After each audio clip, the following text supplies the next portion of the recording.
Hello everybody and welcome to this week's community question. My name is Alex, and I hope everyone had a great February. It's crazy to think that we started this show a mere 7 weeks ago, but here we are on the 8th episode. I know I've said it last week, but I want to sincerely thank all of you, truly, from the bottom of my heart, for commenting and subscribing to the channel. It's always fun talking with you about your answers, and all of us learning about each other here. And I look forward to more interesting answers in the weeks to come. Before we ask the community question this week, we'll need to read and reply to all your answers from last week's question today. For the people who missed it, last week's question was, what are your most anticipated games of 2018? There's been plenty of interesting answers from last week, where people posted games and weren't sure whether they'd come out in 2018 or not. Because of the nature of this question, I'll try to give you their current release dates whenever appropriate. Got it? Great. Let's read your answers. Naoto Ace 211EX writes, Detective Pikachu. Finally, a Pikachu who can talk, investigate crimes, and drinks coffee. I just wish Danny DeVito voiced Detective Pikachu. And also, Mega Man 11. I read the petition, that I also signed by the way, to have Danny DeVito voice Detective Pikachu. Think about how ridiculous, and maybe fitting, he would sound. Naturally, this never would have happened, but the sheer thought of hearing Danny DeVito say, Pika, Pika, in a gravelly voice sounds ridiculous. Detective Pikachu is coming out March 23rd, 2018 in the US and Europe, so that checks out. Also, Mega Man 11 is currently slated for 4th quarter 2018, per their announcement. BioPhoenix writes, I have a feeling it might come out this year, but that's Trails of Cold Steel 3. The stories in those games keep me wanting more. Yakuza 6 and Kiwami 2 for sure. And I'll also mention Metroid Prime 4. As of this recording, there haven't been any announcements made regarding Cold Steel 3's release in the West, so unfortunately, the game doesn't count. That being said, I've seen some screenshots of the game and it looks really, really good. Isn't Trails of Cold Steel a series you have to play from the beginning though? I think that's the curse of putting a number in your title. You'll always have these kinds of questions lingering. And I think I'm not the only one here who's hoping that Metroid Prime 4 comes out this year. But alas, there's no concrete dates about it other than a logo showing intent. And while intent is everything, there's not even gameplay. Now, I'm with you on Yakuza 6 and Kiwami 2, though Kiwami 2 still has yet to be formally announced for the West. That said, I'm sure we'll hear about that in the Fist of the North Star Kiwami in the very near future. More on Yakuza 6 shortly.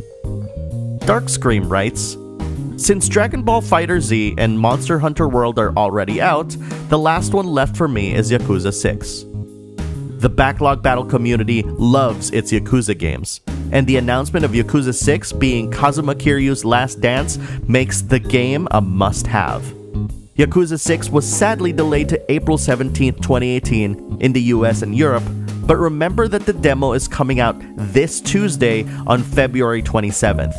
You can carry the save over to the full game once it's released, so none of the work that you put in a demo will go to waste.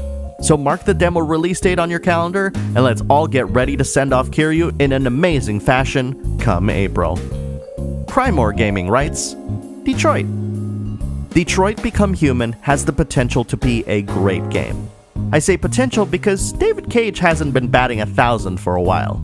I will say that the last game he made that I genuinely enjoyed was Indigo Prophecy, which I actually played recently. But despite promising a million different outcomes depending on your actions in Detroit Become Human, the game feels reined in a little bit. Like the game could work. Most games with choices tend to be plagued with rudimentary nuances that matter so little that they don't really affect much. But Detroit's investigative gameplay has some real potential here, and I can't wait to get my hands on the game whenever it comes out, which is sometime between now and the end of June 2018 according to their last press release. Terry309 writes, Mount and Blade 2, Bannerlord. There's more to Terry309's comment about this game in the comments, more than what I'm showing here, so I urge you to check it out if it sounds interesting. But talking with him about the game, it feels like the real progression of the Dynasty Warriors series. Sorry, Dynasty Warriors 9, where there's not only real-time combat, but also strategy and RPG elements involved in a huge sandbox environment. If this sounds like a great game to check out, Terry309's got a whole comment full of details about the upcoming game, which seems to not have a release date. But hey, the original's out at least. The Golden Bolt writes, I'm very excited for Mega Man 11, Spider-Man, and a few others, but really, what'll make or break for me is what we see announced at or before E3. We know Mega Man 11 will come out sometime later in the year, but Spider-Man, well, we have a 2018 window. I guess that's good enough. That said, I share the same sentiments as Golden Bolt when he talks about E3 this year. Will we see Cyberpunk 2077 at the big show? How about Ghosts of Tsushima? Either way, it's only a few months away. Where has all this time gone, eh? Matt Wheaton writes, Dragon Quest XI, Red Dead Redemption 2, Ni no Kuni 2, Cyberpunk 2077, Yakuza 6, and Shin Megami Tensei 5. I don't think Cyberpunk 2077 and Shin Megami Tensei 5 are coming out this year. In fact, I think Shin Megami Tensei 5 just started development based off of a recent interview. And judging by The Witcher 3's slow press cycle trickle, we might see Cyberpunk at E3, but we probably won't see it released until a year or two after that. The Witcher 3 was shown to the press in June 2013 behind closed doors. I was there. And the game officially came out in May of 2015. Believe me, I wish this weren't the case. That said, Red Dead Redemption 2 is coming out on the anniversary date of the gunfight at the OK Corral, October 26, 2018. And Dragon Quest XI is allegedly coming out in the US and Europe in 2018. I want to see more of Dragon Quest XI though, quite frankly. They've been super quiet about that game out here. And lastly, Ni no Kuni 2, scheduled for March 23, 2018 for the US and Europe. I have the original game in my backlog. Maybe I should finish that game first. Boofudine writes, Kirby Star Allies, Travis Strikes Again, No More Heroes, and Shin Megami Tensei 5.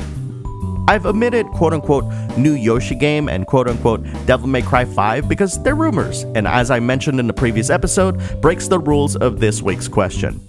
As far as Kirby Star Allies and Travis Strikes Again No More Heroes are concerned, the latter had a target release date of early 2018, which implies that it should come out between now and the end of March.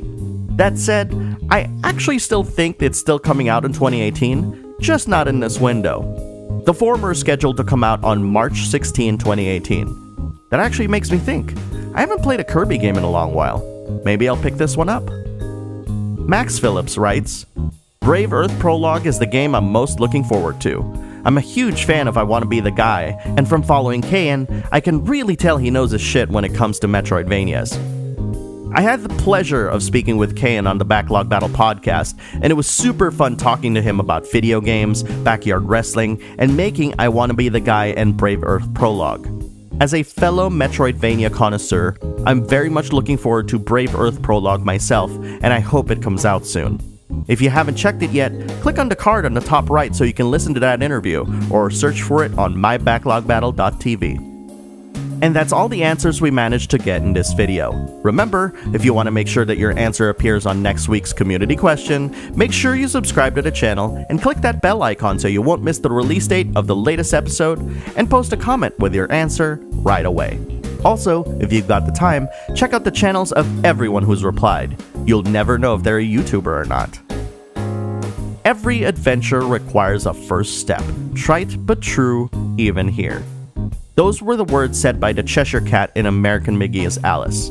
In everything you want to do, taking the first step is always the most important. Many of us learned this by playing video games, and we've all established our styles of play based on how we solve various challenges in video games. Our first steps into worlds beyond our childhood. Which then begs the question, what is the first video game you ever played? If you don't really remember what it is, you can name several that you do remember playing. Take the time to think what it really is, and tell us your memories of playing the game. While you're thinking about this, and I really think you should, I'll give you mine. On the podcast, it's well known that I've said that Mike Tyson's Punch-Out was the game that introduced me to video games. After much contemplation, I found that not to be the case.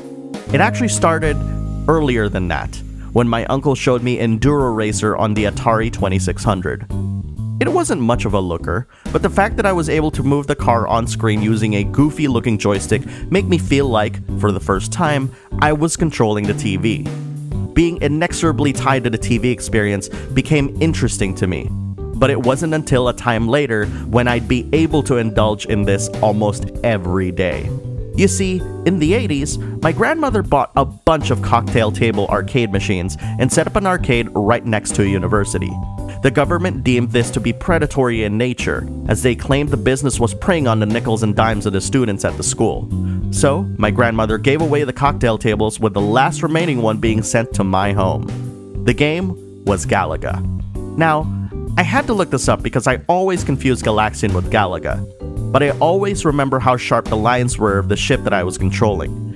It was almost a perfect triangle, and how I'd always let my ship get captured so I could basically recapture it again and have two shots going on at the same time. Just thinking about it is exhilarating to me, and while Mike Tyson's Punch-Out is something I'll always consider as ahead of the curve, Galaga has that special trigger that makes me think of happier, simpler gaming days. And that's my pick for the first video game I've ever played. What's yours? Post your reply in the comments below. Also, don't forget to click subscribe and the bell icon so you'll be notified of future videos. Thanks for watching, and I'm looking forward to talking with you about your replies.